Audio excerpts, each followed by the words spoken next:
and you are watching the ceremony, or soon to begin ceremony, in commemoration of the life of former South African President Nelson Mandela. And welcome to our Australia Network viewers. Well, joining me here in the studio is South African and now Australian citizen Carol Solomon, and he was an anti-apartheid campaigner.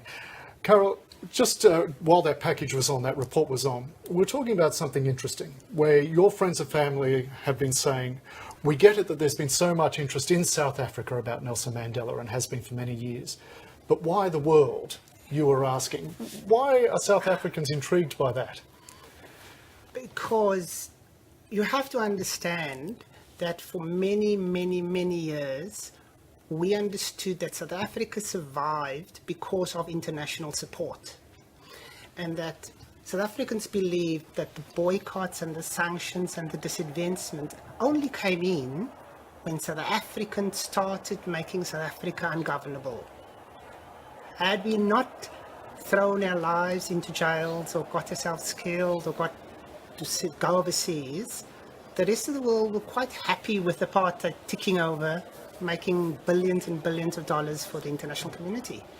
So is this outpouring of emotion sincere, or what is it? And yeah, people can't really come to terms with it. That's the first part. And the second part is that the censorship within South Africa up to 1994 was so intense that there was no knowledge of protests in New York or Los Angeles or Sydney or Melbourne or Auckland or wherever. So South Africans didn't know that the rest of the world were marching on the streets. What they do understand is you only came to our aid when you were losing your money. Given the censorship and all these barriers you just talked about in apartheid South Africa, what was it about this man in a jail behind thick walls and bars that was emanating out and bringing in support, not only just across South Africa, keeping alive the anti-apartheid movement, giving faith to people like yourself as a campaigner, but it was spreading around the world? How was that possible from this man inside a prison? I think Mandela had an opportunity to write quite a number of works before he went to prison. There was a document that almost anybody in South Africa could recite from the time they could do anything, and it was called the Freedom Charter. And the Freedom Charter was the guiding principle that Mandela helped develop. And the Freedom Charter just burned across the country, and it just ignited all the energy, and it spurred on. And then it went international, and I think internationally people looked at this Freedom Charter and said, this is something we can support. And I think that's part of it, that this Freedom Charter with Mandela writing it and being part of that promotion worked. Yeah. You are watching ABC News 24's coverage of the ceremony, or the preamble to the ceremony, to commemorate the life of Nelson Mandela in the FNB Stadium in Johannesburg. 95,000 people expected to attend that stadium alone. Of course, there will be commemorative services across the nation, and remembering Nelson Mandela will be occurring right around the globe throughout this ceremony. A moment ago, we saw the model Naomi Campbell turning up. Dozens of world leaders have walked into that stadium already. Some will be speaking in the course of the afternoon there, including President Barack Obama, and also Raul Castro from Cuba. And also we'll be hearing from the current South African President, Jacob Zuma.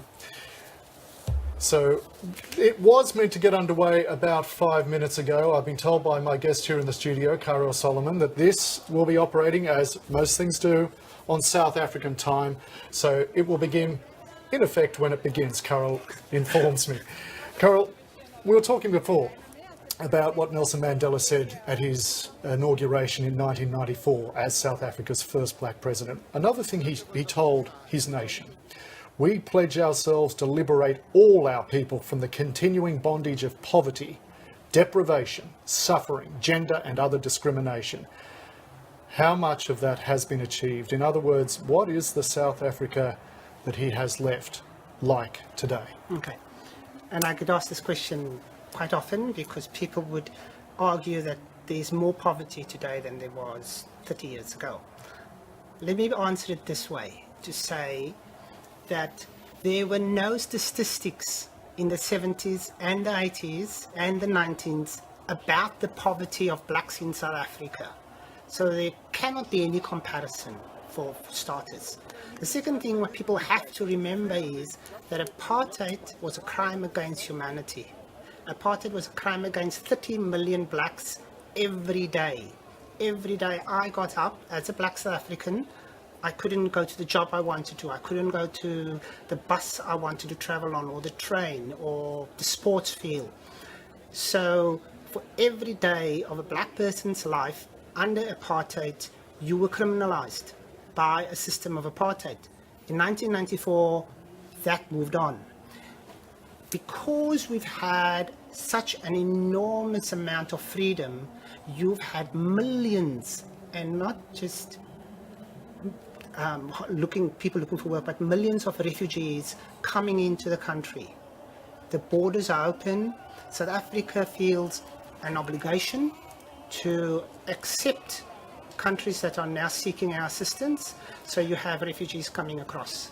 And just as you're talking there, Carol Solomon, the Australian Prime Minister, Tony Abbott, is walking into the stadium. These are live pictures coming in from Johannesburg. Tony Abbott being one of dozens of world leaders who are attending this commemorative service, this memorial service for Nelson Mandela. There's Mr. Abbott speaking at the moment, and our correspondent Sally Sarah there in front of Mr. Abbott. I'm not sure if we can get audio, if there's sound on this. No, and we've gone away from that. That is the stadium. As you can see, this was meant to get underway at 8 o'clock our time, so daylight saving time here on the East Coast. So that was about 10 minutes ago. Let's go to our correspondent, Andrew Gagan, who's in the stadium in Johannesburg. He's on the phone. Andrew, people are still far in the area of Kudu who want to remember the great man. Andrew Gagan, my colleague and our correspondent, former Africa correspondent, inside the stadium there in Johannesburg. Thanks very much for that update. We'll come back to you a little later, mate.